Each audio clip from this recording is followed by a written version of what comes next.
할렐루야. 찬양 받으신 하나님께 감사 영광 박수 올려드리겠습니다. 옆에 분하고 인사하겠습니다. 잘 오셨습니다.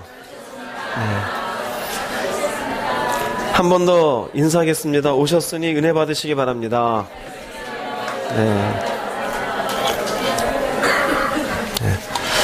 한 주간에 사고 안 나고 이렇게 예배 드리는 것도 은혜입니다. 또 아침에 부부싸움 안 나고 오게 된 것도 감사한 줄로 믿습니다. 말씀 보겠습니다. 호세아서 2장 14절 15절 말씀 함께 합독하겠습니다. 보라, 내가 그를 타일러 거친 들로 데리고 가서 말로 위로하고 거기서 비로소 그의 포도원을 그에게 주고 아골 골짜기로 소망의 문을 삼아 주리니 그가 거기서 응대하기를 어렸을 때와 애굽 땅에서 올라오던 날과 같이 하리라. 아멘. 오늘 호세아 말씀을 좀 같이 나누고자 합니다. 호세아 선지자가 활동할 때는 BC 760년 정도 됩니다. 그때 북이스라엘의 왕은 여로보암이 되어집니다. 성경엔 여로보암이 2명 나옵니다. 솔로몬 이후에 북이스라엘과 남쪽 유다로 나누어질 때 처음 북이스라엘의 왕이 여로보암이고 밑에는 이제 르호보암으로 시작하죠. 이때 시작한 왕이 여로보암이고 시간이 지나서 북이스라엘이 나름대로 정치적으로 안정이 되고 경제적으로 번영하는 때가 있어요. 그때 또 등장하는 왕이 여로보암 왕이 되어집니다. 그래서 뒤에 등장하는 왕은 여로보암 2세라 그럽니다. 호세아는 이 시대에 활동을 합니다. 그리고 이스라엘이 결국 나라를 잃어버리게 되는 722년까지 40년 정도 활동을 하게 되는데 경제적으로 정치적으로 안정입니다. 그런데 이 안정적인 이 시대에 호세아는 난데없이 이 이스라엘 백성들에게 하나님의 진노를 쏟아놓게 되어집니다. 이 말씀을 통해서 오늘 이 시대에 우리에게는 해당되는 말씀이 없는지 언제든지 하나님의 말씀은 이 시대에 우리에게도 적용이 되어지는 은혜의 말씀이요 또 우리에게 보여주시는 말씀이 됨을 깨달으시기 바랍니다. 호세아를 딱 불러서 처음 하는데 호세아 1장 2절에 보면은 참으로 좀 난해한 얘기를 하십니다. 읽어보겠습니다. 여호와께서 호세아에게 이르시되 너는 가서 음란한 여자를 맞이하여 음란한 자식들을 낳으라. 이 나라가 여호와를 떠나 크게 음란함이니라. 처음 말씀을 하십니다. 1장 1절에는 여로보암 때라는 말씀이 있고 1장 2절에는 호세아에게 처음 이야기하시는데 하시는 말씀이 음란한 여자를 아내로 맞아라. 음란한 자식들을 낳아라. 그리고 이 나라는 크게 음란한 나라다라고 얘기합니다. 음란을 얘기해요. 조금 전에 말씀드린 것처럼 경제적으로는 더할 나위 없이 안정적이에요. 정치적으로도 여로보암 시대 때에는 크게 전쟁도 없어요. 안정적인 시대예요. 하다못해 주변 나라하고 부딪힌 일도 없어요. 안정적이죠. 그런데 하나님은 너는 가서 음란한 여자를 맞이하고 음란한 자식을 낳고 이 나라는 음란하다라고 얘기해요. 말이 되지 않는 것이 사실은 이 호세아 선지자는 하나님의 말씀에 의하면 정결한 여인을 얻게 되어져 있어요. 그런데 음란한 여인을 아내로 맞이하지래요. 그리고 아이들을 낳는데 음란한 자식을 낳으래요. 이것은 이 시대의 이스라엘 백성들의 영적인 상태에 대해서 하나님이 호세아의 가정을 통해서 그림으로 보여주는 것이에요. 너희들은 이와 같이 지금 음란한 시대이다. 배는 불렀는지 모르겠고 사는 건 안정적인지 모르겠지만 너희는 내 앞에 음란한 백성들이 되어 있답니다. 왜 도대체 하나님은 이 음란을 말씀하실까? 이 이유는 성경에 그렇게 자주 반복되는 바알 신앙 때문에 그랬습니다. 바알 신앙. 바알이 뭐냐면요, 여러분 바알을 많이 듣잖아요. 바알은 하늘의 신이에요. 남신입니다. 남자 신이 있어서 남자 신이 하늘을 관장해요. 그래서 하늘을 관장해서 이 신이 밑에다가 비를 내려줘야 뭔가 이 땅이 먹고 살아요. 그런데 땅은 뭐냐면 땅은 여자신입니다. 이 여자신은 비를 받아서 곡식을 생산한다고 생각을 합니다. 참 어이가 없죠? 그래서 바알을 섬기는 산당에는 반드시 뭐가 있냐면요, 바로 땅의 여신을 상징하는 창기들이 있습니다.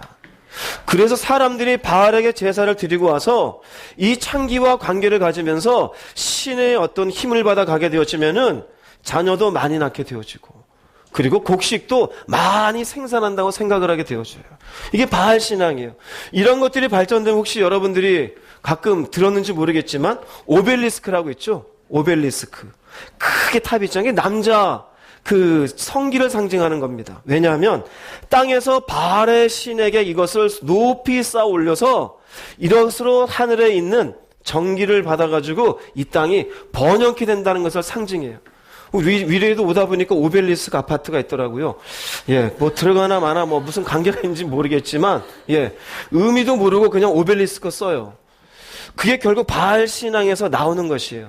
문제는 이스라엘 백성들이 이 신앙에 깊이 젖어진 것이에요.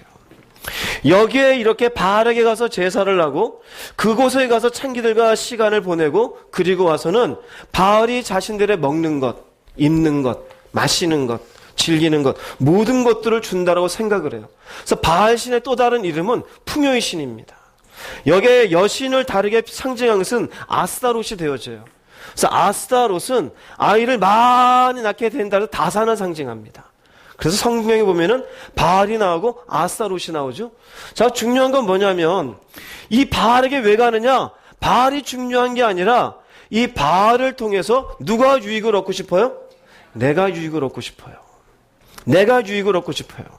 이것을 통해서 누가 풍성하게 되어져요? 내가 풍성하게 되어져요. 이게 문제가 되어지는 것이에요. 호세아 시대에는 이것이 극단적으로 여기에 치우쳐 있었어요. 호세아 2장 5절 말씀 읽어보겠습니다. 그들의 어머니는 음행하였고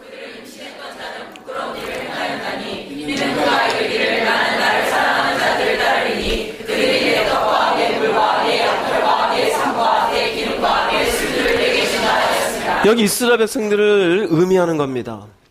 이 사람들은 하나님 앞에 음행하였고 부끄러운 일들을 행했어요. 그들이 뭐라고 말하냐면요. 나는 나를 사랑하는 자들을 따르리니. 나를 사랑하는 자들은 바알을 의미합니다. 밑에 적어주세요. 네. 나를 사랑하는 자는 바알을 의미해요. 바알은 무엇을 주냐면요. 떡과 물과 양털과 삶과 기름과 술들을 주어요. 저기 보면은 여기에 내 떡, 내 물, 내 양털, 내 삶, 내 기름, 내 술이에요. 여기에 이 사랑하는 자 바알을 왜 사랑할까요? 나한테 뭐를 갖다 주어요? 풍요를 갖다 줘요. 나한테 풍요를 갖다 줘요. 이게 바알이에요. 바알은 여러 가지로 나타날 수 있어요. 남편을 왜 사랑할까요? 예, 물론 인격을 사랑할 수 있겠죠. 근데 이 남편이 나한테 풍요를 갖다 주어요. 그래서 남편을 의지하는 경우가 있어요. 이 남편이 우상이에요. 이해되세요? 자식이 있어요. 이 자식을 왜 사랑하느냐? 이 자식이 나한테 주는 마음의 위로가 있어요. 만족이 있어요. 그래서 그것을 떠치지 못할 때 이게 결국 자식을 사랑한다 하면 누구를 위해서입니까? 자기를 위해서요. 자, 여기 보세요. 여기에 하나님이 계십니까? 안 계십니까? 하나님이 없어요. 하나님이 아무것도 없어요. 하나님이 이 백성을 사랑해요? 안 사랑해요? 언약을 맺은 백성이잖아요. 그런데 뭐라고 표현하느냐? 나는 나를 사랑하는 하나님이 아니에요. 나를 사랑하는 자들, 바알들을 의미해요. 바알들이 이 백성들에게 무엇인가를 먹을 걸 주고 이 백성들에게 풍요를 갖다 준다는 거예요. 이유는 단지 풍요입니다. 그럼 이스라엘 백성들에게 하나님은 가만히 눈 감고 계십니까? 이스라엘 백성들을 보호하는 분은 누구이십니까? 하나님이시에요. 이들을 지키는 분도 하나님이시에요. 이들의 나라를 지금까지 이끌어 오신 분도 누구이십니까? 하나님이시에요. 그런데 하나님께 대한 마음은 아무것도 없어요. 오직 뭐만 있느냐? 바알에게 가가지고 이 바알이 우리의 풍요를 보장해 준다고 생각을 하고 있어요. 호세아서 2장 8절에 5절이잖아요. 8절에 한번 읽어보겠습니다. 곡식과 새 포도주와 구름은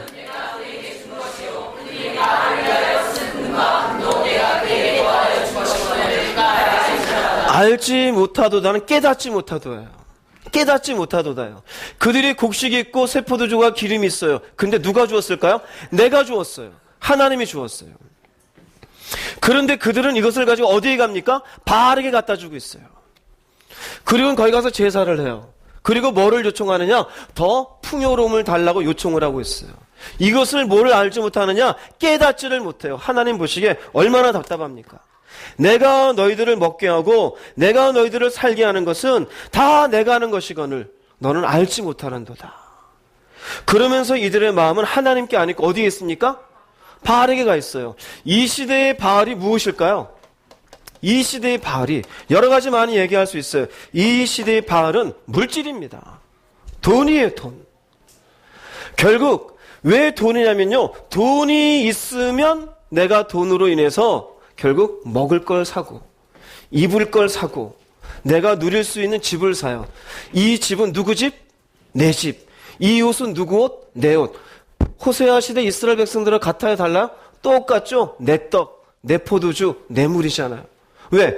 이 물질이 주는 뭐만 생각하고 있는 겁니까? 번영만을 생각하고 풍요만을 생각하고 있어요. 그래서 이 시대에 예수 믿는 사람들도 결국 마음이 하나님에 아니고 어디에 있을까요? 돈에다가 있어요. 물론 아닌 분들도 있어요. 그러나 우리가 웬만한 사회 문제의 거의 70% 정도는 돈 문제 아닙니까? 사기치는 문제, 돈 문제 아니에요? 나라도 정책을 위반할 때 돈 문제 아닙니까? 우리가 속초에 불이 났어요. 그 불난 거 해결하는 것도 돈이 있어 해결하는 거 아닙니까? 모든 게 돈과 연관이 되어져 있어요. 이 시대를 살면서 사실은 내가 먹는 것 누가 주시는 것입니까? 예, 대답은 잘하셔요. 내가 마시는 건 누가 주신 것이에요? 더 깊이 들어가 볼게요. 여러분의 재능은 누가 주신 것이에요? 여러분이 오늘 숨 쉬고 있어요. 이 생명은 누가 연장시켜 주신 것이에요? 그럼 우리는 마음에 누구를 품고 살아야 됩니까? 그럼 우리가 사랑의 대상은 누가 되어야 될까요? 예, 대답은 잘해요. 그런데 교회에 나가면 어떻게 되느냐? 나의 사랑한 대상은 바알. 바알이 중요한 게 아니에요. 바알이 나한테 주는 풍요예요. 이해되세요? 돈이에요. 왜? 돈이 내게 주는 안정된 인생이에요. 돈이 내게 주는 사회적 위치, 돈이 내게 주는 풍요로운 것. 점점점 호세아 시대처럼 이 시대도 우리나라가 뭐 5,000년 됐다 그러지만 5,000년 고조선부터 쭉 해가지고 단군도부터 칩시다. 우리 이 시대만큼 번영된 시대가 있을까요? 전쟁이 없는 시대가 있을까요? 없어요. 역사학자들이 얘기합니다. 우리나라 역사상 지금 1953년도 전쟁 그치고 60년 동안 전쟁이 지금 있어요? 없어요? 없어요. 전쟁해봐야 월남에 파병된 정도밖에 없어요. 이 땅 자체는 없었어요. 그런데 역사상 이런 시대가 없대요.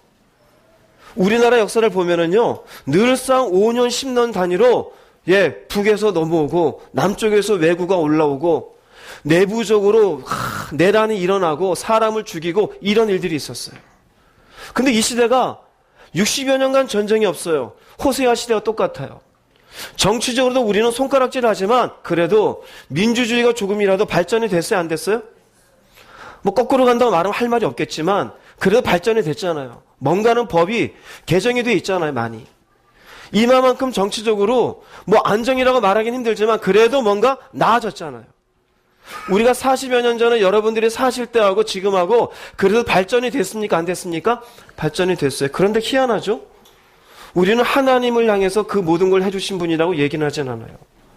마음이 거기에 없어요. 어디에만 있느냐? 오직 돈에가 있어요. 디모데후서 3장 1절 2절 한번 읽어보겠습니다. 너는 이것을 알라.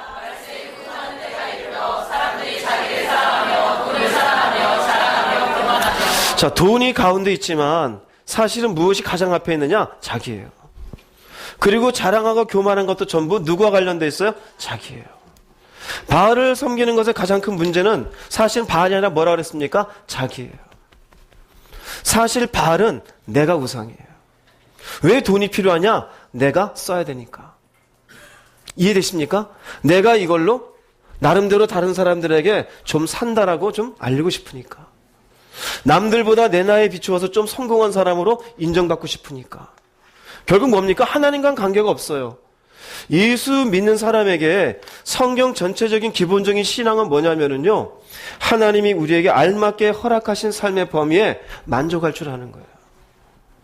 범사에 감사하라 그래요. 우린 굉장히 어렵게 생각해요. 그런데 하나님과 우리 사이에 성경에서 말하는 그분의 섭리 안에 우리가 어떻게 사는지를 생각하면은 범사에 감사하는 게 맞아요. 모든 사람이 왕이 될 수 있어요? 안 돼요. 모든 사람이 다 1,000평, 2,000평 되는 땅을 가지고 있어요? 그럴 수가 없어요. 하다못해 이스라엘 백성들이 광야로 들어갈 때 모세의 위치에 있는 것 누구나 다 모세의 위치 있을 수 있을까요? 그렇지 못해요. 하나님 허락하시는 것이에요. 그러면 우리는 열을 가졌던 백을 가졌던 우리가 가지는 생각은 하나님 감사합니다. 없으면 없는 대로 주님 안에서 살겠습니다. 근데 마지막 때에 고통당한 때는 하나님이 없어요. 뭐만 있느냐? 자기만 있어요. 그래서 본질적으로 들어가면은요, 호세아 시대같이 이 시대의 문제는 사실은 물질의 문제지만 물질을 통해서 자기에게 집중하는 신앙의 변질입니다. 하나님이 없어요. 하나님이 나를 통해서 직접적인 관계에 의한 주님 사랑합니다. 내가 어떻게 살고 무엇을 가졌는지와 관계없이 주님을 사랑하나이다. 지금 내가 하다못해 김치 한 조각 먹는 것도 주님이 주신 것인 줄 믿습니다. 어쩌다 사업이 잘 되어서 10억쯤 다 생겼다 합시다. 하나님, 이것도 주님이 주신 줄 믿습니다. 이것으로 하나님이 기뻐하시는 곳에 귀하게 저를 통하여 일하게 하시옵소서. 그게 맞는 것이에요. 그런데 우리는 모두가 나한테만 관계되어 있어요. 이게 마지막 때 고통당한다는 의미는 이 고통이 육신의 고통을 얘기하는 게 아니에요. 영적인 고통이에요. 인간에 있어야 될 위치를 잃어버리게 되어져요. 하나님과의 관계가 깨지는 고통을 의미해요. 디모데전서 6장 10절 말씀 읽어보겠습니다. 돈을 사랑함이 미혹을 받아 믿음에서 떠나. 돈이 죄가 아니에요. 문제는 돈을 어떻게 하는 거야? 이게 결국 뿌리가 되어져요. 이 돈을 사랑하는 이유는 무엇이냐? 이것을 통해서 유익은 누가 누리는 거예요? 돈은 죄가 없다니까요. 돈은 죄가 없어요. 여러분 주머니 돈 꺼내면서 내가 돈 때문에 예수를 못 믿나 봐. 돈은 죄가 없어요. 돈에 묶여있는 마음이 문제지요. 그럼 여기에 근심이 생겨요. 왜 근심이 생길까요? 다른 사람과 비교해 보니까 내가 적게 가졌어요. 예수 믿고 내가 하나님 섬기는데 왜 적게 살아야 돼?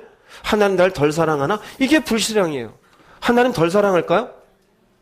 우리가 여기서 이렇게 모여 있으면은 11조를 100만 원 내는 사람이 있고 10만 원 내는 사람이 있겠죠? 그러면은 10만 원 내는 사람은 하나님이 덜 사랑하는 거예요? 100만 원 사람 내는 사람 바라보면서 나는 정말 불행한 인생이야. 하나님 안 사랑하나 봐. 이게 근심이에요. 이거 불신앙이에요. 자기를 찌르는 거예요. 하나님 그렇게 말씀하신 적이 없거든요. 문제는 뭐냐면은 왜 거기에 하나님을 갖다 대요? 돈을 사랑하는 게 문제인 거예요. 왜 돈에 대한 마음이 있었느냐? 사실은 누구를 사랑하는 거예요? 자기를 사랑하는 거예요. 내 유익을 생각하는 거예요. 풍요로움, 넉넉함, 안전함, 편리함, 더 많은 것들을 가진 소유에 대한 생각들. 돈이 문제가 아니에요. 열심히 돈 버세요. 그러나 주님 안에서 버세요. 열심히 일하세요. 최선을 다해서. 그러나 주님이 허락하시는 범위 안에서 일하세요. 그러나 돈을 사랑하는 욕심이 넘어가게 되어지면 악을 저지르게 되어지고 마침내 이것이 미혹이 되어져서 믿음에서 떠나는 사람이 되어져요. 호세아 시대가 그랬어요. 이 시대도 그래요. 열심히 교회는 나와요. 그런데 주님은 사랑하지 않아요. 돈을 사랑해요. 사실은 돈보다도 내가 편안하게 살고 싶고 넉넉하게 살고 싶어요. 그것에 대한 근심은 있으면서 자신의 믿음이 부패되는 것에 대한 근심은 없어요. 내가 악을 저지르는 것에 대한 아픔도 없어요. 하나님과의 관계가 멀어지는 것에 대한 답답함도 없어요. 오직 뭐만 있느냐? 우리 집에 이번 달 얼마가 부족한데 저 남편이 얼마 벌어오지 못했네. 내가 또 나가서 일을 해야 될까 말까. 이게 근심이에요. 애는 지금 둘이 됐는데 또 애를 뱄다네. 저거 어떻게 해야 될까? 또 근심이 되는 거예요. 이걸 어떡할까? 돈이 이제 한 달에 얼마 더 들어갈 텐데 내가 또 나가서 뭐를 해야 될까? 근심 있게 되는 거예요. 근심이. 결국 그 근심이 믿음에서 떠나게 되어져요. 이스라엘 백성들 똑같아요. 하나님을 사랑하는 것도 없고요. 하나님과 언약 맺은 백성인데 그분께 영광을 돌리는 것도 없고요. 하나님의 말씀에 집중하는 것은 없고 땅의 일대로만 집중되어 있어요. 그리고는 바알 신앙이 있는 그 산당에 들어가서 그곳에 가서 바알에게 절을 하고 창기들과 관계를 맺고 돌아와서 이 땅에 먹는 것 마시는 것에 열중을 하고 있는 이스라엘 백성들. 그래서 하나님이 이들에게 음란하다라고 얘기하는 것이에요. 너희는 나하고 언약을 맺은 백성이 아니냐. 너희들이 먹는 것도 내가 주는 것인데, 너희들의 가정도 내가 지켜주는 것인데, 너희들이 이 땅에 존재하는 것도 내가 존재시켜주는 건데 나는 도대체 어디 있냐 이거예요. 마치 결혼을 치자면 나와 함께 너희들이 살아가야 될 신부된 백성인데 남편 된 나를 버리고 어찌하여 다른 신에게 가서 절하고 있냐 이것이에요. 여러분의 마음을 살펴볼 수 있기를 바랍니다.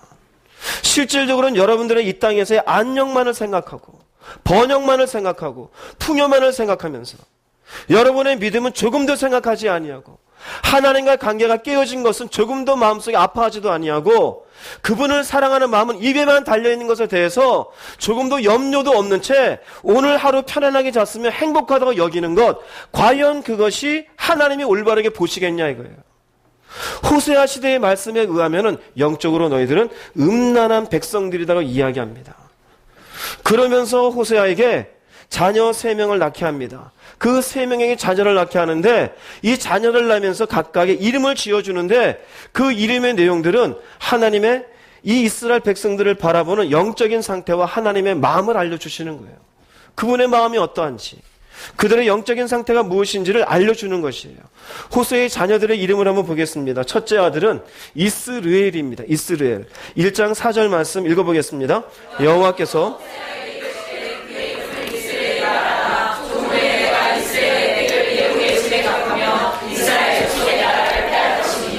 이스라엘이란 말은 하나님이 흩으신다는 얘기입니다. 이 이스라엘 백성들을 흩어버릴 것이다. 이 말의 의미는 멸망이에요. 너희 나라는 더 이상 서지 못할 것이다 입니다. 하나님이 다윗에게 약속하셨고 다윗에게 약속할 때 너희들이 내 언약을 지키면 네 위가 길게 해줄 것이다. 남과 북이 나누어 졌어도 북쪽 이스라엘에 대해서 하나님은 여전히 말씀을 주시면서 선지자를 보내고 내게 돌아오라 그랬어요. 그런데 이제 이스라엘이 되어진 것은 하나님이 흩으신다는 의미예요. 근데 굳이 이스라엘이냐? 이스라엘이 좀 역사가 있는 이름입니다. 열왕기하 10장 11절 말씀 읽어보겠습니다. 예후가 또 그의 귀족들과 신뢰받는 자들과 제사장들을 죽이되 그에게 속한 자를 하나도 생존자를 남기지 아니하였더라. 여기 아합의 집에 속한 이스라엘에 남아있는 자를 다 죽이고 그러죠. 시작점이 어딘지면요, 이스라엘에 나봇이라는 사람이 있었어요. 그 포도원을 아합 왕이 싹 탐을 냅니다. 그런데 어떻게 하지 못하자 이세벨이 나봇을 죽여버려요. 그리고 그 포도원을 뺐습니다. 이것으로 인해서 하나님이 엘리사를 통해서 예언을 해서 예후가 이 아합과 이세벨을 죽여버리겠다라고 얘기하게 되어져요. 그 예후가 어떻게 했냐면 나중에 이스라엘에 남아있는 자를 다 죽이고 이세벨도 여기서 죽여버리고 아합의 자녀 70명을 그 자리에서 죽여버린 일이 있어요. 이게 이스라엘이에요. 그 저주의 자리예요. 쉽게 말하면은 뭐라고 표현할 수 있냐면 이름을 지었는데 아우슈비츠. 얼마나 무서운 이름이에요. 600만 명이 죽었잖아요, 유대인들. 히로시마. 원폭이 떨어져가 얼마나 많은 사람이 죽었어요. 이스라엘 백성들에게는 똑같은 이름이에요. 이스라엘로 지어라라는 것은 이 이름을 히로시마라고 해라. 이게 무슨 말이에요. 이 이름을 아우슈비츠로 해라. 말도 안 되는 소리예요. 그런데 이스라엘의 의미는 결국 그와 같은 멸망. 하나님이 너희들을 이제는 흩어버리겠다라는 하나님의 진노를 상징하는 것이 호세아의 첫째 아들의 이름이었어요.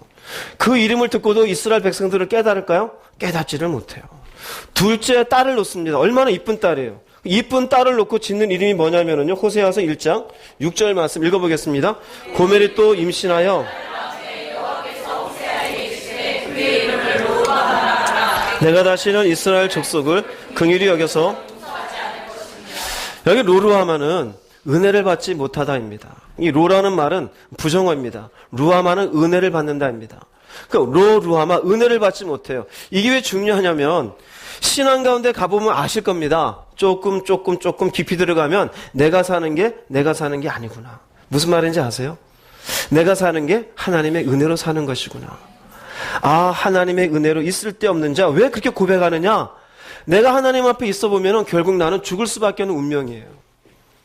돈을 1000억을 가졌던 1조를 가졌던 그건 나랑 관계가 없어요. 결국 심판으로 지정되는 인생이에요. 그런데 하나님이 나 같은 인생을 무엇으로 건져주시는 거예요? 은혜로요. 오늘 여러분들이 예배 드리러 온 것도 은혜로 예배 드리러 오신 것이에요. 시간 남았으니까 교회나 가보자. 그것도 은혜입니다.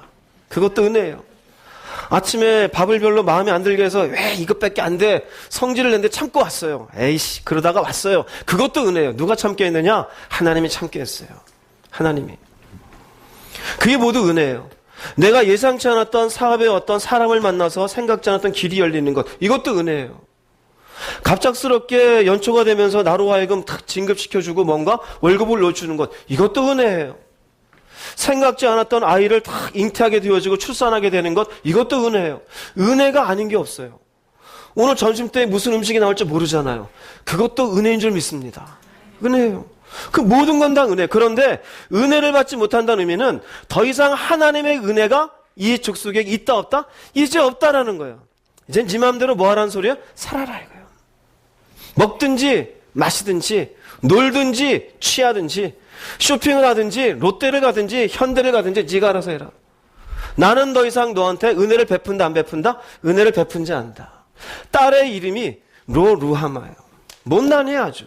은혜를 받지 못한 딸. 근데 이 이름을 짓게 한 이유가 뭘까요? 이것을 통해서 로루하마야 로루하마 그럴 때마다 백성들에게 알리는 거예요. 너희들은 음란한 백성이 되어서 더 이상 하나님의 은혜를 받지 못하는 상태가 되었다. 깨달아라 줘요. 근데 깨달을까요? 못 깨달을까요? 못 깨달아요. 셋째가 나옵니다. 셋째는 또 아들이에요. 셋째는 로함미입니다. 1장 9절 말씀 읽어보겠습니다.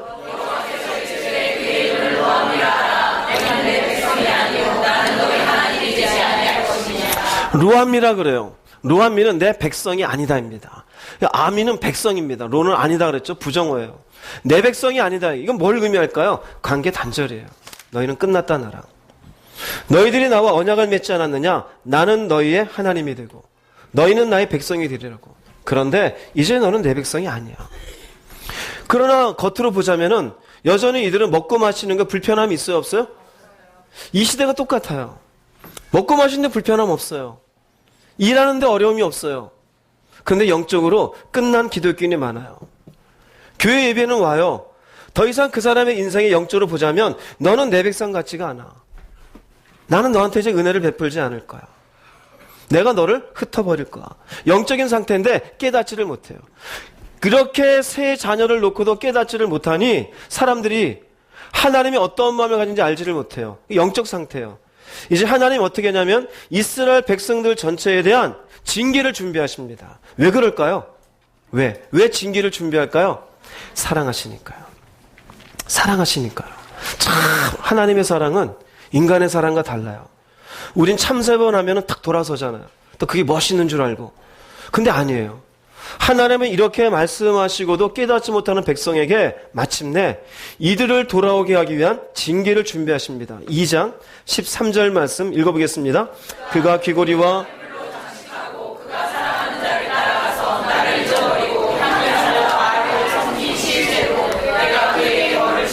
여호와의 말씀이니라. 1장에서 그렇게 얘기하다가 2장에 와서는 바알들을 섬긴 시일대로 내가 그에게 벌을 주리라. 귀고리와 폐물로 장치가 그가 사랑하는 자, 이 사랑하는 자는 하나님이 아닙니다. 바알입니다. 바알을 따라가고 나를 잊어버렸어요. 우리 인간 같으면 그냥 던져버리죠. 그런데 하나님은 던지지 않는 것이에요.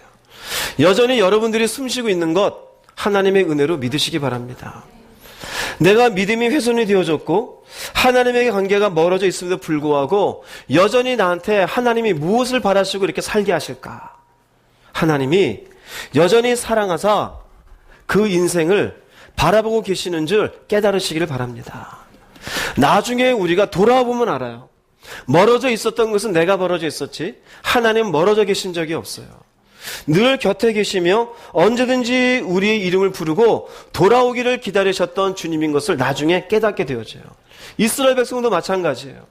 호세아와 그 자녀들을 통해서 하나님의 어떠한 진노 가운데 있으며 영적으로 어떤 상태에 있는지 보여주었지만 돌아오지 않는 이들을 영영 집어 던지고 모른 척 하신 것이 아니라 징계를 통하여 결국 이들을 향한 하나님의 마음이 무엇인지를 알려주십니다. 세 가지로 주로 주님이 호세아서에서는 말씀하시는데 첫 번째는 삶의 궁핍입니다. 호세아서 2장 6절 7절 말씀 읽어보겠습니다. 그러므로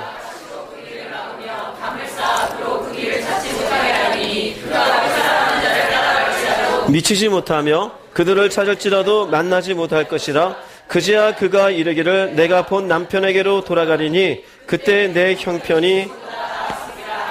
세 가지 의미가 있습니다. 하나는 뭐냐면요, 가시로 길을 막고 담으로 쌓아요. 바알에게 찾아가던 그 길을 막고 담을 쌓아서 못 가게 해요. 이 길과 이 담은 이스라엘 백성들이 경험하게 되는 고통과 환난을 의미해요. 여로보암 시대 때 별일이 없었다 그랬죠. 근데 희한합니다. 이 시대 이후로 점점 나라는 기울기 시작합니다. 하나님이 그렇게 길을 막으며 담을 쌓는 것이에요. 드디어 고통 속에 환난 속에 집어넣는 것이에요. 7절 말씀에 의하면은 그가 그 사랑하는 자를 찾아갈지라도 미치지 못하며 찾을지라도 만나지 못할 것이라. 이 의미는 바알이 아무 힘을 쓰지 못하는 거예요. 너희가 그렇게 섬겼던 그 바알이 결국은 너희들한테 헛된 것이다라는 것을 보여주는 것이에요.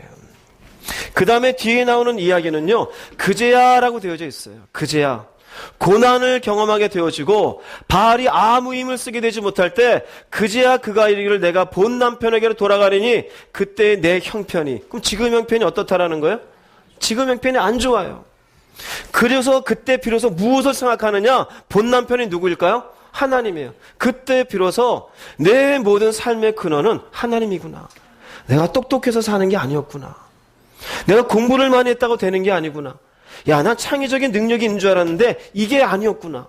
아, 내가 사는 것은 하나님이었구나라는 게 되어져요. 여기에도 우리에게 해당되는 게 있어요. 무엇이 해당되냐면요, 우리가 하나님과의 관계 속에 잘못되어져 바알을 붙잡고 있었어요.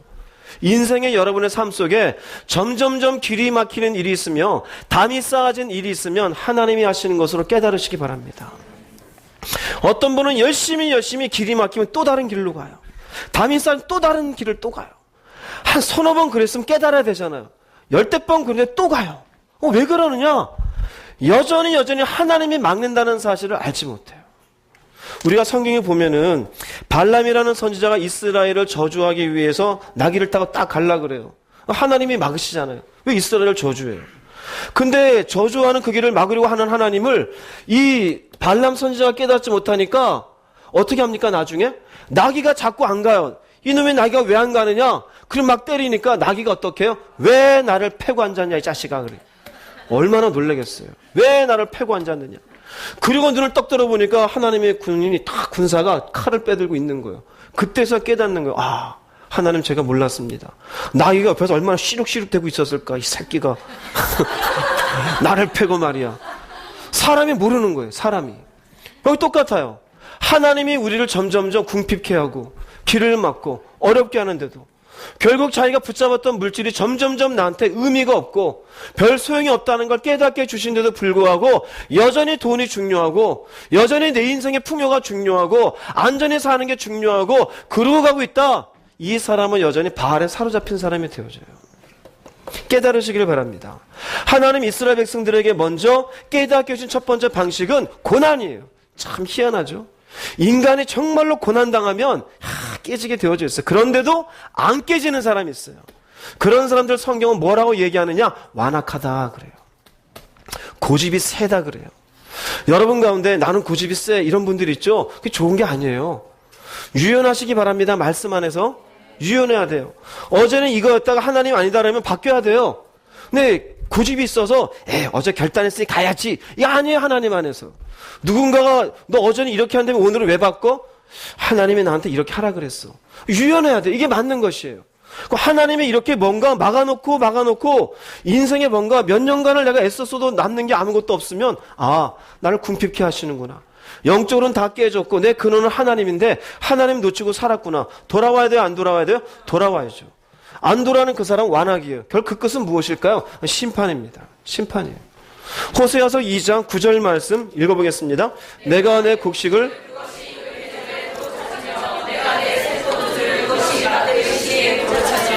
또 그들의 벌거벗은 몸을 가릴 내.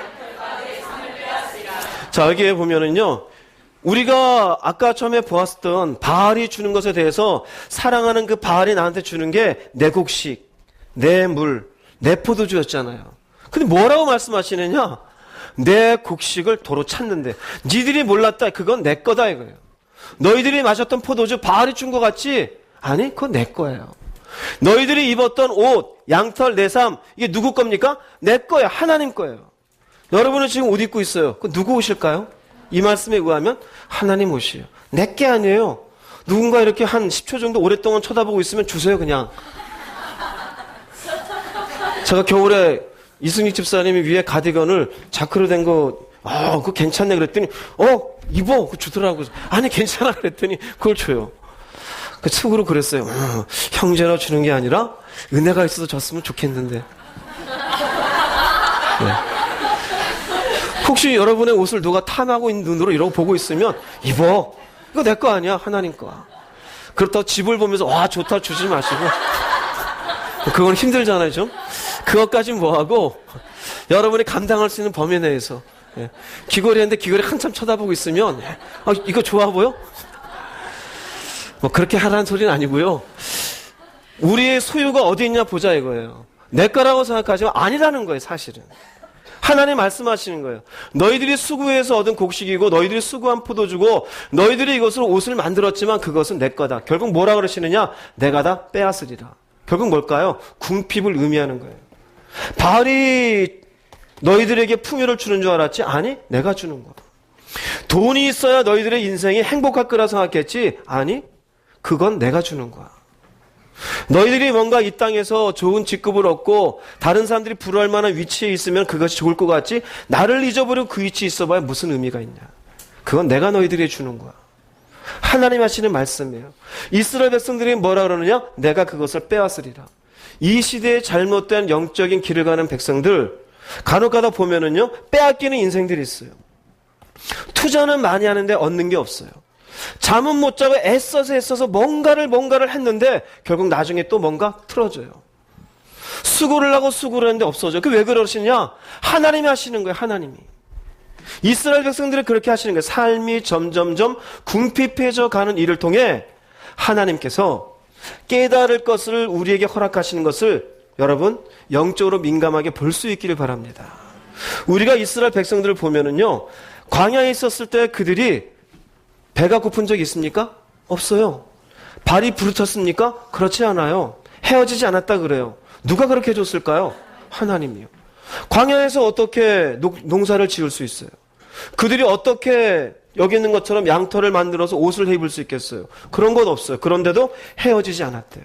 하나님이 이해할 수 없는 방식으로 해주신 것이에요. 여러분 각자가 내가 지금 이렇게 어떻게 살고 있느냐? 하나님이 하시는 것이에요. 반대로 내가 왜 자꾸 이렇게 인생이 뒤로 뭔가 없어지고 이렇게 되느냐? 하나님이 두드리고 계시는 소리인 줄을 깨달으시기 바랍니다. 첫 번째, 호세아 시대 이스라엘 백성들에게 하나님이 깨닫기 하기 위해 사시는 모습이에요. 두 번째는요, 수치를 드러내신다고 합니다. 2장 10절 말씀 읽어보겠습니다. 이제 내가 그 수치를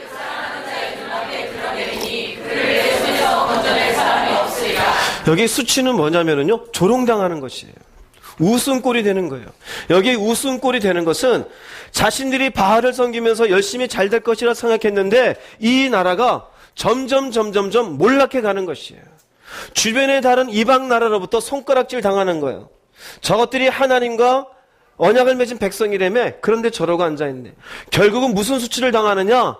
BC 722년, 760년에 호세아가 선포하고 40년이 지나서 722년에 아수르의 나라를 빼앗기고 맙니다. 우리가 일본의 한일합방 되었을 때를 경술 뭐라 그래요? 국치라 그러죠. 나라의 치욕스러운 날이다 이거예요. 마찬가지예요. 내가 그 수치를 드러내는 것은 이스라엘 나라 자체가 사라지게 되어져요. 조롱을 당하는 거예요. 하나님의 나라라며, 제사 드리는 나라라며. 근데 뭐가 돼 있어 지금? 뭡니까? 하나님과 관계없는 이방인들에게 조롱을 당하는 거예요. 두 번째 우리들에게 주는 영적인 의미는 뭐냐면요, 내가 똑바로 못 갈 때 주변에 믿음이 없는 사람들이 조롱을 해요. 네가 교회 다닌다며? 네가 예수 믿는 자라며? 근데 그따구로 살아? 조롱이 있어요. 너는 예수 믿는다면서 그렇게 사기를 쳐? 저것도 교회 다닌다고. 이 시대에 예수 믿는 사람들이 사람들에게 존중받습니까? 조롱당합니까? 조롱당하는 게 많죠.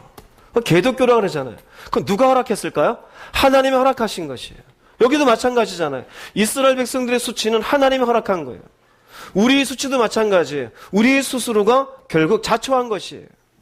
믿음이 있어서 하나님 앞에 온전히 가지 못하고 결국 이스라엘 백성들처럼 바알을 섬기며 물질의 그 마음이 빼앗기고 자신의 인생의 번영에만 마음이 있는 이 백성들, 옆에서 믿음이 없는 사람들이 보더라도 도대체 이 사람의 교회 다니는 이유가 무엇인지를 알 길이 없어요. 윤리적으로 착한 사람 되는 것이 우리가 예수 믿는 것에 대한 이유입니까? 아니요, 그렇지 않아요. 윤리적 인간이 되고 도덕적 인간이 되는 것 물론 필요합니다. 그러나 그것이 최종적인 목적이 아니에요. 여러분 속에 무엇이 신이 되어져 있는지를 발견할 수 있기를 바랍니다. 여러분의 삶의 풍요만을 위해서 가고 있다라면은 주변에 있는 사람들은 나도 똑같이 돈 벌고 잘 살게 사는데 너도 똑같이 돈 벌고 잘 살게 사는 것 나랑 뭔 관계가 있냐 이거예요. 별 차이가 없어요. 그럼 그 사람은 들리진 않지만 들리지 않게 뒤에서 저것도 교회 다닌다고, 나랑 똑같이 술 처먹고, 나랑 똑같이 퇴폐한 일하고, 나랑 똑같이 악한 일 저지르고, 그런데 주일날은 교회 가는데 아이고 저것도 기독교인이라고, 에이 개독교인이나 그래요. 정신 차리시기 바랍니다. 이 시대는 호세아 시대와 똑같은 이유는 수많은 사람이 이미 교회를 향해서 손가락질을 하고 있어요. 부끄러운 일을 당하고 있어요.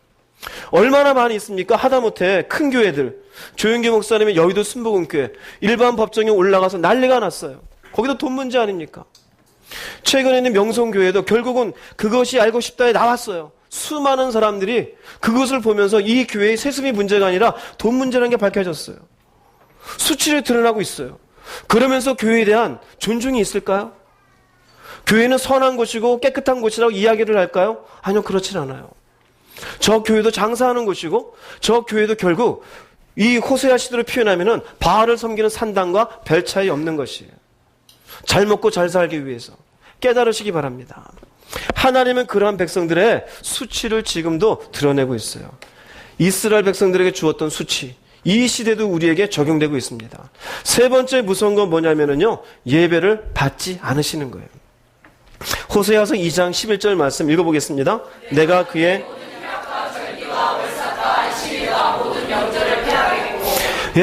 이스라엘 백성들은 여전히 하나님 앞에 드린 절기가 있어요. 제사 드리는 것이 있어요. 그런데 보세요. 영어로 보면은요, I will stop all her celebrations, her yearly festivals, her new moons. 여기 보면은 이게 다 축제예요. 희락이고 축제이고 매년 드리는 것이고 또 달마다 드리는 것이고 이거는 안식일입니다. Sabbath days. All her appointed feasts. 이 이스라엘이 지정한 모든 축제들, 이것들에서 내가 I will stop. 이게 뭐냐면은요, 이게 허로 나오잖아요. 이스라엘입니다. 즉, 너네들이 이렇게 모여서 축제나 벌이고 있었지 나랑은 관계가 있다 없다? 나랑은 관계가 없어요. 이 나는 누구일까요? 하나님과 관계가 없어요. 왜 관계가 없을까요? 그들이 절기를 지켰던 것은 땅의 소산을 더 얻기 위해서 지켰을 뿐이에요. 그들이 절기를 지키면서 감사한 것은 하나님께 감사한 것이 아니라 나의 사랑하는 자 바알이 나에게 갖다 준 떡이 있으니까 감사하고 포도주가 있으니까 감사하고 그걸 기뻐하는 것이 바로 이 절기였어요. 그래서 하나님이 이것을 폐하겠다는 겁니다. 이 시대로 얘기하면은 이건 결국 뭐냐면은요, 제사는 하나님과 이스라엘 백성들과 관계를 맺는 아주 중요한 통로가 되어져요. 절기를 지키는 것도 아주 중요한 통로가 되어져요. 제사를 드리든 절기를 지키든 이 모든 것들은 하나님이 우리에게 해주신 것들에 대해서 기억하며 그분의 베푸신 은혜에 대해서 감사하고 다시 우리가 하나님의 백성답게 어떻게 살아야 될지에 대해서 마음을 새롭게 하는 것, 이것이 절기의 의미예요. 근데 그 모든 것들은 다 바알에 의해서 무너져 갔어요. 이 시대 기독교도 그래요. 우리가 예배를 드리는 것은 하나님과 관계를 맺는 중요한 수단이에요. 하나님께 예배하며 하나님께 경배하며 하나님을 찬양하며 하나님께 기도하고 하나님께 말씀을 보며 그 속에서 내가 어느 위치에 있는지를 발견하는 것이에요. 예, 은혜 베풀어 주셔서 감사합니다. 다시 당신께 영광 돌린 삶을 살겠습니다. 말씀을 들으면서 예, 당신의 백성으로서 그런 것 깨닫지 못한 것 다시 제가 적용하며 살겠습니다. 다시 하나님 앞에 새롭게 되어지는 시간이 예배가 되어져요. 근데 이 시대의 기독교 예배를 보십시오. 이 예배는 다시 하나님 앞에서 감격하여 그분의 은혜를 기억하여 새롭게 출발하는 자리가 아니라 예배가 어느 순간 번영의 수단이 되어져 있어요. 이 예배 시간을 통해서 뭔가 열심히 잘 드리면은 하는 일이 잘 될 거라는 생각이 포함되어 있어요. 하나님이 하시는 일들 가운데 우리의 삶 속에 어려운 일도 있을 수 있어요, 없어요? 있어요. 오늘 예배 잘 드리러 가다가 저도 교통사고 날 수 있어요, 없어요? 있어요. 혹시 교통사고 나면 목사님 뭔 죄 졌나? 이 생각하지 마세요. 1년 52주 다 꼬박꼬박 드리면 내 사업도 잘 되게 해주겠지. 그것과 무슨 관계가 있어요? 그게 뭐냐면 예배를 내가 이 땅에서의 번영의 수단으로 생각하는 것이에요. 10의 1조가 아니라 10의 2조를 드리면은 더 하나님이 채워준대. 그런 소리 들어봤어요? 안 들어봤어요? 많이 들어봤죠? 성경에 10의 2조가 있어요? 없어요? 10의 1조도 그것도 감사의 내용으로 드리는 것이지 미리 하나님과 쇼부 보자고 드리는 게 아니에요. 근데 10의 2조를 내면은 하나님이 더 채워준대요. 이게 뭘까요? 예배를 번영의 수단으로 생각하는 거예요. 악용하는 거예요. 심지어는 부자는 믿음이 좋은 사람이고 가난하게 사는 사람 믿음이 없는 사람이래요. 그런 소리 들어봤어요? 안 들어봤어요? 들어봤죠? 말이 돼야 안 돼요? 말이 안 돼요. 그런 예배를 하나님 받으실까요? 안 받으셔요. 당시에 이스라엘 백성들과 똑같아요. 그들이 절기를 지켰던 이유는 오직 하나입니다. 이 땅에 먹을 게 있으니까. 땅에 소산이 있으니까. 그러면 없으면 예배를 못 드립니까? 내가 지금 마실 게 없으면 예배를 못 드립니까? 아니요. 내가 빈들에 있어도 내가 아주 세상에 알지 못하는 작은 처소에 있어도 그 자리에서 하나님께 예배를 드릴 수 있어요? 없어요? 있어요. 소산과 관계없어요. 감사의 조건은 오직 하나예요. 나 같은 죄인 살리신 예수 그리스도. 이 땅의 삶은 부족하지만 여전히 나와 함께 하시는 하나님. 나를 버리지 아니하시고 여전히 나와 함께 하시며 나를 주목하신 하나님. 내가 비록 지금 이 산골에서 주를 경배하지만 하나님 저는 감사나이다. 이 사람은 땅의 소산과 관계없어요. 그런데 우리는 신앙인 가운데도 그래요. 어느 순간 얼굴이 환해요. 저분이 무슨 일이 있었나? 사업이 잘 됐대요. 어느 날 그분이 몇 달 뒤 얼굴이 또 막 무거운 짐을 나홀로 지고 가요. 왜 무슨 일이 있었나? 또 사업에 문제가 있대요. 어떤 사람 자녀가 딱 대학 됐어요. 2월, 3월은 난리가 났어요. 우리 애가 대학 들어갔어요. 근데 5월 달 되가 갑자기 푹 죽어요. 그 애가 아파서 병원 갔다라는 거예요. 그럼 또 죽어야 돼요? 우리가 살면서 한두 번쯤 병원 갈 수 있는 건 아니에요? 그게 그렇게 인상 써야 될 일입니까? 그것 때문에? 아니에요. 전부 뭐냐면 조건이 하나님이 아니에요. 이들의 예배 드리는 이 모든 것 속에는 하나님이 없어요. 그들의 축제였고 그들의 절기였을 뿐이에요. 지금의 기독교도 마찬가지예요. 인간들의 모임이고 인간들의 예배이고 인간들의 경배이고 인간들의 찬양이에요. 그걸 통해서 나한테 뭘 해주겠지라는 전제가 다 들어가 있어요. 여러분 속에 그런 것이 있으면 당장 끊어내기를 주의 이름으로 축복합니다. 왜요? 하나님이 받지 않으시니까요. 그분이 받지 않으시는 예배는 의미가 없는 것이에요. 결국 그분과의 관계가 깨졌다라고 선포하는 것과 마찬가지입니다. 이렇게 하나님이 이스라엘 백성들에게 결국 삶의 궁핍을 허락하시고 수치를 드러내시고 오늘 말씀하신 것처럼 더 이상 내가 너희들의 절기를 받지 않는다라는 것으로 그들에게 보여주셔요. 문제를 일으키고 그들의 하나님과의 관계 속에 하나님이 어떠한 마음 상태인지를 보여줍니다. 이렇게 하시면서 하나님이 원하시는 게 뭐냐면요, 제2의 출애굽을 원하십니다. 제2의 출애굽이라 제가 이름을 붙였어요. 호세아서 2장 14절 15절 말씀 읽어보겠습니다. 내가 그녀를 끌어당겨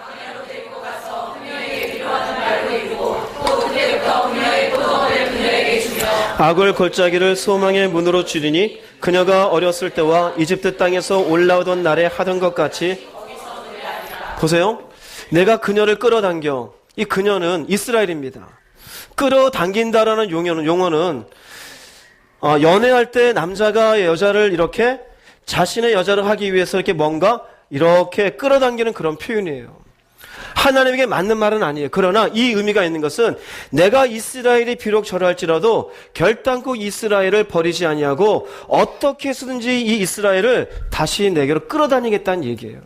그래서 끌어다니는데 어디로 가냐면요, 광야로 갑니다. 그리고 여기에 보면은요, 이집트 땅에서 올라오던 날에 하던 것 같이라고 되어져 있어요. 바로 출애굽할 때를 의미합니다. 하나님께서 이스라엘 백성들을 지금 호세아 시대 이스라엘 백성들을 여러 가지 많은 어려움 속에 수치를 주고 나라도 잃어버리게 하겠지만 마침내 이들이 회복해야 될 자리가 어디냐? 너희들이 애굽에서 종살이 하다가 거기에서 해방되는 그때 너희가 그 순간 문설주의 피를 바르고 기뻐하며 나에게 경배하지 않았느냐? 너희들이 그 애굽에 나오면서 홍해바다를 가르고 나왔을 때 춤을 추잖아요. 여인들이 춤을 추고 소고를 치고 그랬던 그 상태로 하나님이 너희들을 그렇게 끌어당긴다라는 이때를 얘기하시고 있어요. 우리에게 굉장히 중요합니다. 왜 중요하냐면요, 우리 흔히 이런 얘기를 해요. 옛날에는 열심히 있었는데, 옛날엔 나도 열심히 밤새는 줄 모르고 기도했는데, 나도 옛날에는 막 하나님 사랑했는데, 나도 옛날에는 주님께 헌신하고 봉사하는 게 아깝지 않았는데, 다 옛날이에요. 이스라엘 백성들 똑같아요. 여러분 기억하세요. 신앙은 현재형이에요. 과거에 파묻혀 있는 것 아니에요. 과거가 하나님의 경험으로 인해서 오늘 나한테 자극이 되고 그것으로 인해서 힘들고 어려울 때 다시 한번 힘을 내는 계기는 될 수 있어요.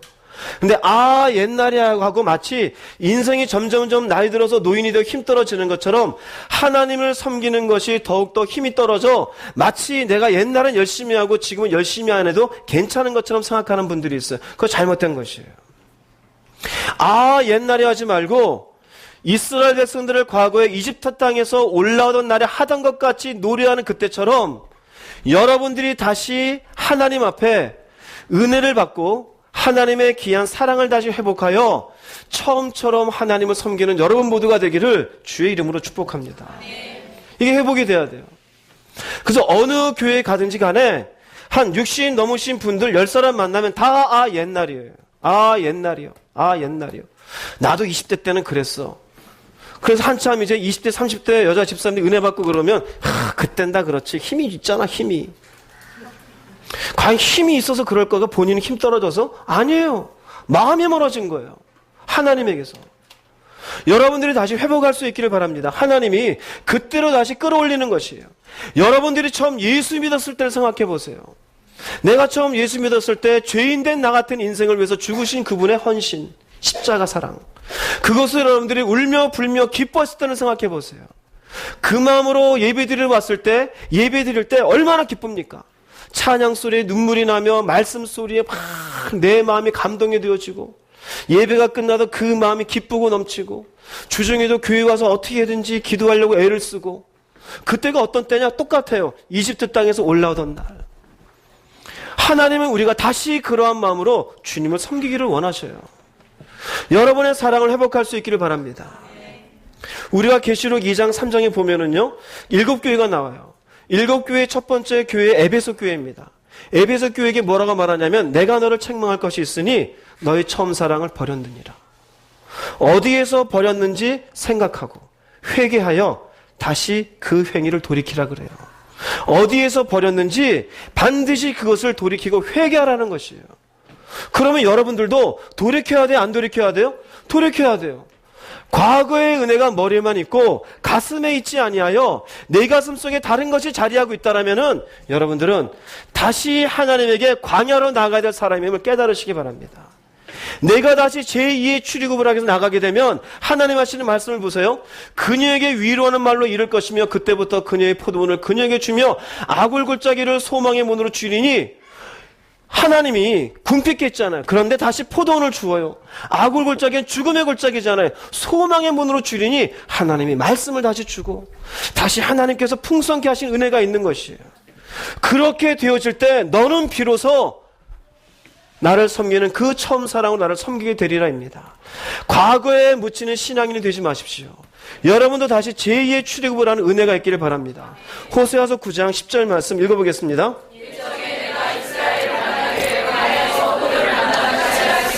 너희 조상들을 보기를 무화과 나무에서 처음 맺힌 첫 열매를 봄같이 하였거늘 부끄러운 우상에게 몸을 들임으로. 하나님이 이스라엘 봤을 때 광야에서 포도를 만남같이 너희 조상들을 보기를 무화과 나무에서 처음 맺힌 열매를 봄같이 할거늘, 근데 지금 우상에 가서 몸을 들였었다 이거예요. 그러면 하나님이 원하시는 것은 처음에 이 모습이라는 의미입니다. 처음 예수를 믿고 내가 기뻐하며 하나님께 경배했었던 그 모습을 보기 원해요. 때가 잔뜩 끼어가지고 달고 다른 모습으로 적당히 기도하고 적당히 예배하는 그 모습이 아닙니다. 입술로만 주를 사랑한다 하면서 형식적으로 예배에 절어 있으며 그 형식에 취해 있는 모습이 아니에요. 마음의 감격으로 하나님을 사랑하며 그 하나님 앞에 어떻게 영광 돌려드릴지 마음에 조바심을 냈었던 그 마음으로 예배드리기를 원하셔요. 기도를 하되 그 기도의 자리에서 적당하게 30분, 20분 채우는 것이 아니라 간절한 마음으로 주의 이름을 부르며 하나님의 임재를 사모하며 그 사모함 속에 채워지는 은혜 가운데 할렐루야 했었던 그 마음을 회복하기를 원하셔요. 처음 하나님이 나 같은 죄인을 깨닫게 해주셨을 때 그곳으로 밖에 나가서 자유했다 라면서 소리 질렀던 그 마음을 회복하기를 원하셔요. 머리에 있는 게 아닙니다. 머리에 있는 게. 지금도 내 마음속에 그 자유함이 있어야 돼요. 지금도 내 마음속에 기도할 때 하나님의 은혜에 대한 즐거움이 있는 것이에요. 지금도 주여하며 주의 이름을 부를 때 내 마음속에 만족이 있어야 되는 것이에요. 지금도 여전히 내 속에서 꿈틀꿈틀 일하고 계시는 하나님을 경험할 수 있어야 돼요. 머릿속에가 아니에요. 나도 옛날에 그랬었다가 아니에요. 이것이 회복되는 여러분 되기를 주의 이름으로 축복합니다. 원래 우리의 모습이 그랬었다 이것이에요. 그런데 어느 순간 너희들이 이렇게 되었다. 그래서 내가 너희들을 징계한다라는 거예요. 그리고 이제는 새로운 출발을 하는 내 백성이 되라라고 이야기합니다. 마침내 새 백성이 되어 제2의 출애굽을 하여 다시 한번 애굽을 나올 때와 같은 그 마음을 가진 사람들의 영적인 상태가 무엇이냐 4가지로 얘기합니다. 하나는 이들의 문제는 처음에 무엇이었습니까? 바알이었죠. 바알을 제거하는 모습이 나옵니다. 호세아서 2장 16, 17 읽어보겠습니다.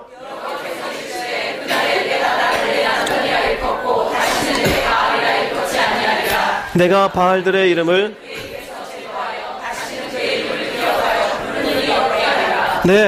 회복된 그날엔 다시는 바알을 입으로 꺼내지 않아요. 다시는 물질이 나의 힘이라고 얘기하지 않아요. 다시는 돈 때문에 산다고 얘기하지 않아요. 돈 많이 가진 사람들에게는 허리를 콕 굽히고 돈 없는 사람은 가짜않게 여기고 그러지 않아요. 돈이 중요한 게 아니라 오직 나는 하나님 앞에 있게 되어져요. 이게 회복이 되어진 첫 번째 모습이에요. 여러분 속에는 우상이 제거될 수 있기 바랍니다. 사는 게 돈으로 산다고요? 아니요. 하나님으로 사는 것임을 믿으십시오. 돈 때문에 분주하십니까? 아직 돈이 우상이에요. 돈 때문에 주님을 섬기는 게 방해되어 있습니까? 그 사람은 아직도 하나님 앞에 깨트릴 게 많이 있어요.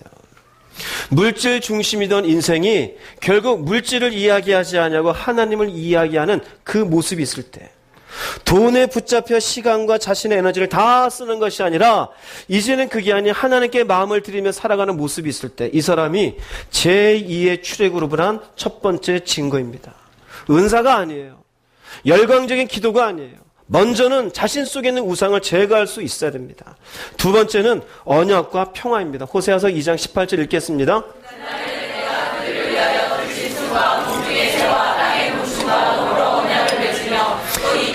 칼과 칼을 꺾어 전쟁을 없이 하고. 원래 이스라엘 백성은 언약의 백성이에요. 그런데 이스라엘 백성들이 바알을 섬기느라고 언약을 어기고 살았어요. 다시 하나님이 언약을 맺어준다는 의미는 다시 말씀 속에 들어와 사는 것이에요. 그 말씀 속에 들어와 하나님의 말씀을 붙잡고 살아갈 때 하나님이 그들로 평안히 눕게 하리라, 진짜 평안을 누리게 되어져요. 할렐루야.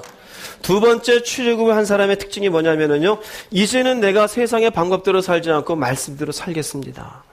그래서 손해를 보더라도, 세상 가운데 손가락질 당하더라도 말씀 가운데 주님의 언약을 붙잡고 사는데 그날 저녁에 마음에 편안함이 있어요. 근심이 없어져요. 염려가 사라져요. 사람들이 손가락질한 낮에 어떤 치욕스러운 모습이 있는데 이상하게 웃음이 나와요. 왜냐하면 내가 말씀 가운데 살기로 작정한 내 스스로가 기특한 거예요. 그래, 이게 맞는 거야. 흥지가 잘 가자.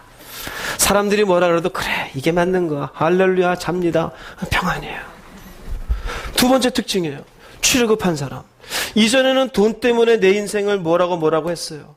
돈으로 인해서 내가 취하게 되어지는 내 삶의 풍요만을 중요하게 했어요. 그런데 제2의 출애굽을 한 사람의 특징은 하늘의 영광, 하늘의 영광, 나의 맘 속에 자고도 넘쳐 할렐루야를 힘차게 불러 날마다 주를 찬양하리.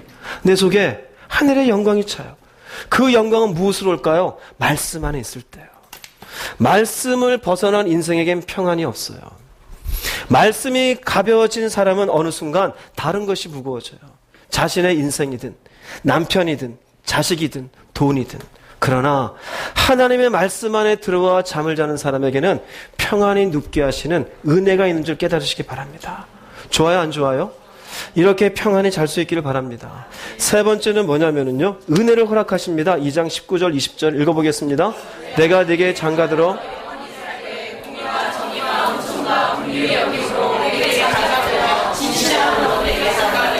네가 여호와를 알리라. 장가든데요. 하나님이 호세를 통해서 음란한 백성이고 아까는 내가 너희를 멸하시리라 그랬잖아요. 이제는 너희들은 내 백성이 아니다 그랬잖아요. 다시 하나님이 나는 너희의 하나님이 되고 너희는 나의 백성이 된다라는 거예요. 근데 그 중간에 뭐가 있냐면요. 은총과 긍휼입니다. 하나님이 은총을 거두어 드렸다가 다시 은총을 허락해요. 다시 은혜가 쏟아져요. 그때 깨달아요. 역시 사는 건 은혜가 있어 사는구나. 제2의 출애굽을 한 사람의 특징이 뭐냐면요. 명확하게 보여줘요. 전과 후가. 이전에는 애굽에서 먹고 즐기던 것들이 있었어요. 이후에는 하나님의 은혜가 있어요. 이 하나님의 은혜는 말로 표현하지 못해요. 언제 경험되느냐? 하나님의 온전한 관계 속에 있을 때 경험이 되어져요. 이전에 내가 출애굽하지 못했을 때는 그냥 노예살이 하면서도 먹고 마시고 즐기던 것. 그런데 덜 먹고 덜 마시는데 이 속에 하나님의 은혜가 있는 거예요. 할렐루야. 그걸 뭐라고 말할까요? 기도를 하는데 하나님의 은혜가 있어요. 이걸 뭘로 표현할 수 있을까요? 길을 가는데 하나님의 은혜가 있어요. 일을 하는데 내가 혼자 일하는 것 같지 않은 이상하다. 하나님이 왜 나와 같이 일을 해주시지? 은혜가 있어요. 운전을 내가 하는데 하나님의 은혜가 있어요. 희한하다. 운전할 때도 하나님의 은혜가 있네. 뭔가 이 위에서 왔다 갔다 걷는데 그냥 흥얼흥얼 은혜가 있어요. 왜 이럴까? 왜 은혜가 있을까? 이 사람은 제2의 출애굽을 한 사람이에요. 출애굽이 되지 않은 사람은 그냥 머리가 복잡해요. 아유, 또 어디가 돈 벌어야 되는데. 아유, 어디가 집 사야 되는데. 위례는 왜 이렇게 비싸? 다 10억하고. 아, 또 이거 해야 되나 저거 해야 되나. 이 사람은 여전히 출애굽이 안 된 사람. 근데 출애굽이 된 사람은 그거 계산하지 않아요. 하나님의 은총과 긍휼이 여기는 걸 깨닫게 되어져요. 그럼 뭐라고 말하느냐? 아, 그래요. 하나님을 맛보아 아는 것이. 그래요. 하나님 안에 사는 게 무엇인지를 알겠어요. 옷도 아니고 사람들이 주는 박수도 아니고 내가 당신의 은총 안에 사는 것이 무엇인지를 이제 알겠습니다. 할렐루야. 이 고백이 다 있기를 주의 이름으로 축복합니다. 비로소 이 사람은 제2의 출애굽을 한 사람이에요. 네 번째 출애굽을 한 사람은 어떤 특징이 있느냐? 오직 나의 힘은 하나님이라는 사람이에요. 21절 22절 읽어보겠습니다. 여호와께서 이르시되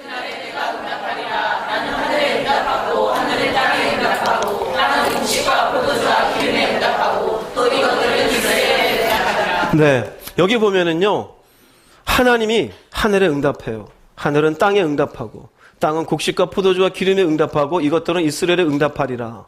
여기 말은, 여기 응답이 있잖아요, 응답. 하나님이 결국 하늘에 대고 말씀하시고, 하늘은 결국 땅에 비를 내리고, 비는 결국 곡식을 내고, 곡식을 내서 이 땅에 있는 백성들이 먹게 해줘요. 자, 여기에 바알이 있어요, 없어요? 없어요. 어디서부터 시작이 된 겁니까? 하나님이에요. 하나님. 이걸 깨닫게 된다고요. 여기에서 내가 밥을 해서 오늘 밥 한 공기 싹 했는데 뭘 보느냐? 아, 하나님이 허락하셨네요. 바알이 낄 틈이 없어요. 그럼 뭐라고 감사하느냐? 나의 힘이 되신 여호와예요. 내가 주를 사랑하나이다. 오직 나의 힘은 하나님이십니다. 하나님이 나를 지키시는 줄 믿습니다. 하나님이 저에게 공급하신 줄 믿습니다. 하나님 하신 거예요. 여러분들이 회사에서 월급을 받았어요. 요새는 봉투가 전부 다 인터넷에서 봐가지고 아내한테 다 가지요. 내 주머니에 들어올 건 없겠지만 어쨌든 들어와서 아내가 이번 달 잘 받았어 그러면은 사장이 물론 수고했다고 주는 것이지만 먼저 하나님에게 어떻게 될까요? 감사합니다. 하나님 이번 달도 이렇게 허락해 주셔서 감사합니다. 이것저것 뗀 것도 많지만 그래도 괜찮아요. 그게 뭡니까? 나의 힘은 하나님이십니다. 즉 드디어 2장 21절 오면서 하나님이 이들에게 원하는 건 바알은 사라져요. 돈이 너희들에게 결코 우상이 될 수 없다라는 거예요. 너희들을 안전하게 거하게 하고 너희들을 먹게 하고 너희들을 무엇인가 이 땅에서 살게 하는 것은 오직 나라라고 얘기하시는 거예요. 나는 하늘에 응답하고 하나님으로부터 시작되어서 내가 누리는 모든 것들이 있다는 걸 이때 깨닫는 사람, 이 사람이 제2의 출애굽하는 사람이에요.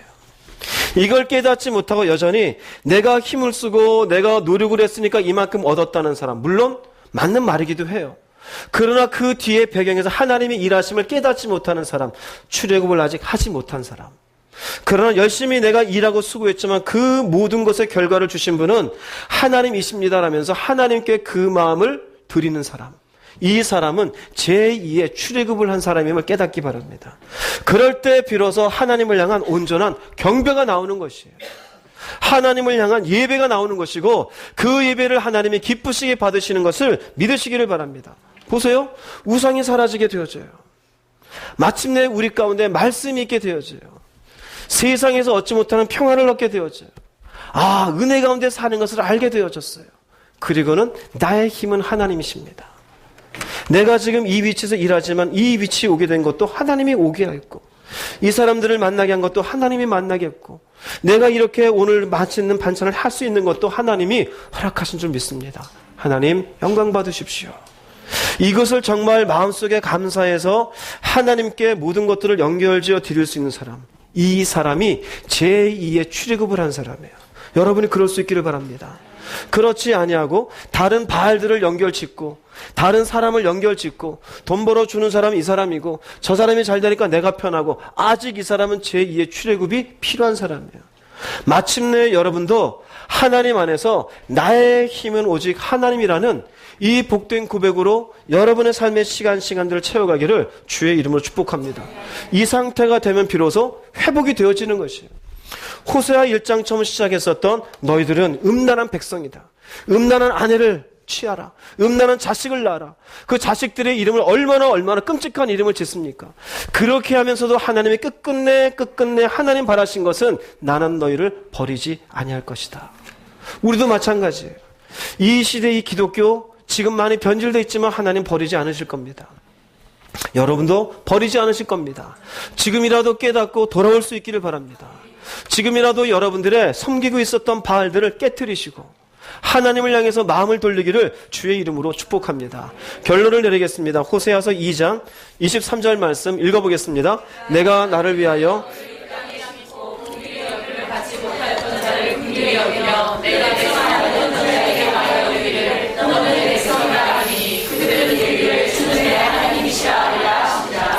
주는 내 하나님이시라. 영어로 보면은요, Lord, you are my God. 그래요. 주여, 당신은 나의 하나님이십니다. 멋있지 않습니까? 마침내 하나님께 고백하는데 모든 백성이 하나님, 당신은 우리의 하나님이십니다. 우리가 하나님께 비참하고 억울하고도 때로는 뭔가 죄 가운데 허덕이는 인생을 살다가 하나님이 다시 제2의 출애굽을 시켜주어서 그분 앞에 사는 게 무엇인지 발견한 뒤에 큰 소리가 아니어도 좋아요. 그냥 주님 앞에 당신은 나의 하나님이십니다. 하나님이 이 소리를 듣기 원하십니다. 그래서 뭐라고 전제가 뭐냐면요, 내가 나를 위하여예요. 내가 나를 위하여. 너희를 위한 것도 있지만 하나님이 언약 맺은 백성이 잘못되어 갔지만 이들을 다시 회복시키는 것으로 인해서 영광을 누가 받으시는 걸까요? 하나님 받으셔요. 내가 나를 위하여 너희들을 내가 다시 세워주겠다. 마침내 너희들이 주는 내 하나님이시라 그렇게 할 때 내가 영광을 받으리라 합니다. 여러분, 돈 많이 벌어서 영광 바치겠다고요? 그러지 마세요. 오늘이라도 돌아와서 여러분 가슴속 깊은 곳에서 Lord, you are my God. 당신은 나의 하나님이십니다. 나의 모든 생과 사와 화복은 당신의 손에 있는 줄 믿습니다. 내가 누리는 모든 것, 내 걸음 하나님 인도하여 주시옵소서. 내가 섬기던 바알 같은 것들 다 때려놓게 하시고 이제는 주님만을 마음에 품고 살게 해주시옵소서. 이게 영광이에요. 하나님을 만난 여러분 복인 줄 깨달으시기 바랍니다. 잠시 믿음을 훼손하고 뒤로 멀어져 갔던 분들 괜찮아요. 아직 기회가 있습니다. 그 남아있는 기회의 시간 속에 마침내 이러한 고백을 할 때까지 여러분이 버릴 것들을 버리시고 던질 것들을 던지시고 어리석은 이스라엘 백성들처럼 살았는지 모르겠지만 여전히 기다리시는 은혜의 하나님 앞에 조금이라도 귀를 열고 나오시고 마음을 열고 나오셔서 마침내 하나님께 영광 되어지는 각 인생들이 되기를 주의 이름으로 축복합니다. 기도하시겠습니다. 말씀을 생각하시면서 여러분 자신을 바라보시면서 나는 과연 어떠한 위치에 있는지, 정말로 나는 호세아 시대에 있었던 이스라엘 백성과 같이 음란한 백성은 아닌지, 내 속에 변질되어 있던 것들은 무엇인지, 아니면 내가 다시 제2의 출애굽을 해야 될 영혼은 아닌지 살피시고 진지하게 주님 앞에 기도할 수 있기를 바랍니다. 주님 한번 부르시고 통성으로 기도하겠습니다. 주여!